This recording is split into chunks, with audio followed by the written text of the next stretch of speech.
आमदार निलेश लंके यांनी केला साधेपणानं अर्ज दाखल। महाविकास आघाडीचे पदाधिकारी होते यावेळी उपस्थित। आमदार निलेश लंके यांनी आज नगर दक्षिण लोकसभा मतदारसंघात निवडणूक लढविण्यासाठी जिल्हाधिकारी कार्यालयात आपला उमेदवारी अर्ज अगदी साधेपणानं दाखल केला। मतदारसंघातील आजी माजी आमदार, महाविकास आघाडीचे पदाधिकारी व काही प्रमाणात कार्यकर्ते यावेळी उपस्थित होते। सन 2019 मध्ये पार पडलेल्या विधानसभा निवडणुकीतही लंके यांनी शक्ती प्रदर्शन न करता अंध, अपंग, विधवा, परित्यक्त्यांच्या हस्ते आपला अर्ज दाखल केला होता। तशाच पद्धतीनं याही वर्षी 2024च्या लोकसभा निवडणुकीत लंके यांनी कोणतेही शक्ती प्रदर्शन न करता आपला अर्ज दाखल केला।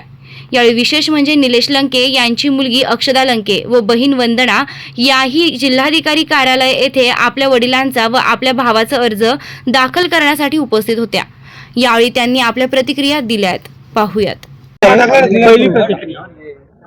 अर्ज आता आज हनुमान जयंतीच्या शुभ मुहूर्तावर आज अर्ज भरलेला आहे। मी सर्वांना एकच सांगू इच्छितो की ही नगर दक्षिण लोकसभा मतदारसंघाची निवडणूक ही धनशक्तीच्या विरोधात जनशक्ती अशी निवडणूक होणार आहे आणि सगळ्यांना एक विश्वास देतो की या मतदारसंघातील गेले कित्येक वर्षापासूनचे काही अनेक प्रलंबित प्रश्न आहे, या मतदारसंघातील निराधार लोकांना आधार देण्यासाठी ही निवडणूक लढवण्याचा त्या ठिकाणी मी निर्णय घेतलेला आहे आणि मला ह्या सर्व माझ्या मायबाप जनतेचा, सर्वसामान्य जनतेचा एक विश्वास आणि खात्री आहे की ही लढाई आपण यशस्वीरित्या जिंकणारच। ज्या पद्धतीने न कोणताही तामझाम न करता अर्ज भरला त्याची मागची नेमकी भूमिका काय?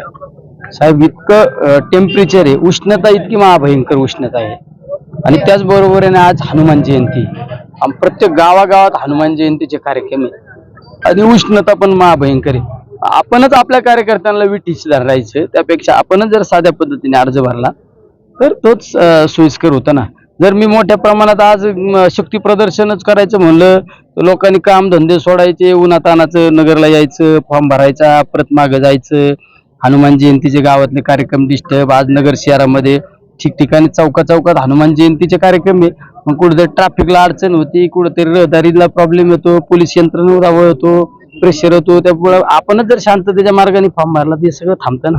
काल मुख्यमंत्र्यांनी भाषणामध्ये टीका केली की महाविकास आघाडीच्या लंकेचं दळण आहे। मी काय ऐकलं नाही, पण तसं काय असलं तर मी मुख्यमंत्र्यांशी बोलतो, काय अडचण नाही, माझे त्यांचे चांगले संबंध। त्यांनी अजून एक टीका केली आहे, ते म्हणतात की नौटंकी करून निवडणुका जिंकता येत नाही। आता कसं असतं, ते राज्याचे मुख्यमंत्री साहेब आहेत, ते एका महाविकास आघाडीतले नेते आहेत, ते आपलं महायुतीतले नेते आहेत, त्यामुळे त्यांच्या पक्षाच्या स्टेजवर त्यांना त्यांच्या पक्षाची बाजू मांडित असताना विरोधकांवर जर तुम्ही टीका केली तर लोक टाळ्या वाजवणार आहे ना खालून, त्यामुळे ते बोलणारच ना, त्याचा विचार नाही करायचा एवढा। तुम्ही जनसंवाद यात्रा काढली होती, संपूर्ण जिल्ह्यातून तुम्ही गावागावात केला, नेमके लोकांचे काय प्रश्न आहेत, काय मुद्दे आहेत? या मतदारसंघाची भौगोलिक परिस्थिती सगळ्यात मोठी आहे। हा मतदारसंघ 75% एक दुष्काळी मतदारसंघ आहे, जी पावसाच्या पाण्यावर शेती होती आणि काही भागांमध्ये कॅनलचं पाणी येतोय।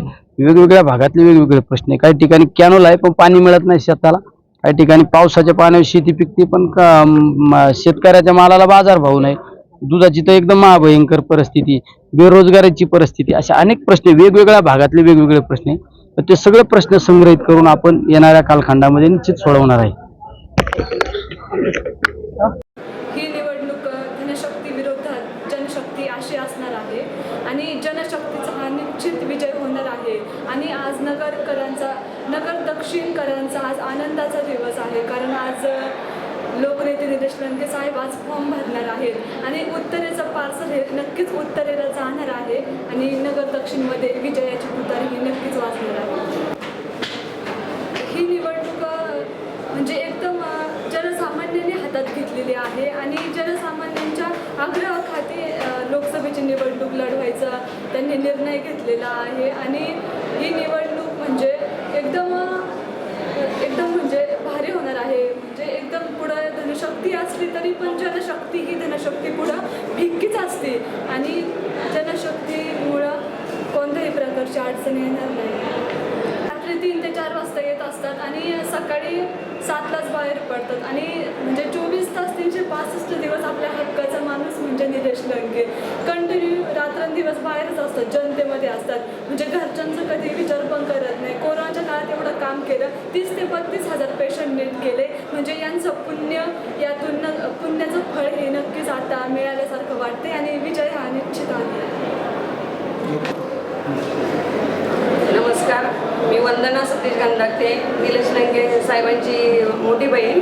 आज माझ्या भावाचा फॉर्म भरण्यासाठी आम्ही इथे आलेलो आहोत. पण त्यांच्या कामाचा विचार जर केला तर गोरगरीब जनता ही त्यांच्या पाठीशी आहे. आणि त्यांनी करोनामध्ये जे काम केले 33,000 रुग्णांना बरं केले आणि त्यामुळे लोकांचं एक त्यांच्यावर म्हणजे खूप प्रेम आहे. आणि महिला भगिनींना देवदर्शन आणि तालुक्यात काम करताना तालुक्याच्या बाहेर म्हणजे आम्ही प्रत्येक तालुक्यात काम केलं तर प्रत्येक महिला घरातला डब्बा घेऊन नेत्यांसाठी बाहेर पडत आहेत आणि स्वतःच्या स्वखर्चाने. म्हणजे असं नाही की त्यांनी काय नेत्यांकडून काही मागून घेतलंय, पण त्यांचं नेत्यांच्यावर असलेलं प्रेम.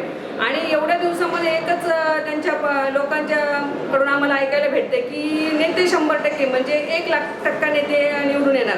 प्रत्येक माणसाकडून फक्त नेते हा शब्द आम्हाला ऐकायला भेटतोय. आणि आत्तापर्यंत असं एकही वाक्य आलं नाही की दुसऱ्या कोणत्याही व्यक्तीचं नाव घेतलं जाते. फक्त तालुक्यात नाही तर तालुक्याच्या बाहेर श्रीगोंदा म्हणा, शेगाव, पाथर्डी, कर्जत, जामखेड, वाळकी ह्या भागात म्हणजे प्रत्येक ठिकाणी आम्ही 22 दिवस हे काम करतोय. ह्या काम करताना आमच्या भावाने जे काम केले त्याची पावती आम्हाला भेटताना डोळ्यातून पाणी येतं. म्हणजे एवढं सुंदर काम त्याचं आहे आणि आम्हाला आमच्या भावाचा इतका अभिमान आहे की तो फक्त गोरगरीब जनतेसाठी काम करतोय. तो स्वतःच्या घरासाठी नाही पण गोरगरीब जनता तो त्याचं फक्त एवढंच ध्येय की मी आहे तर माझी जनता आहे.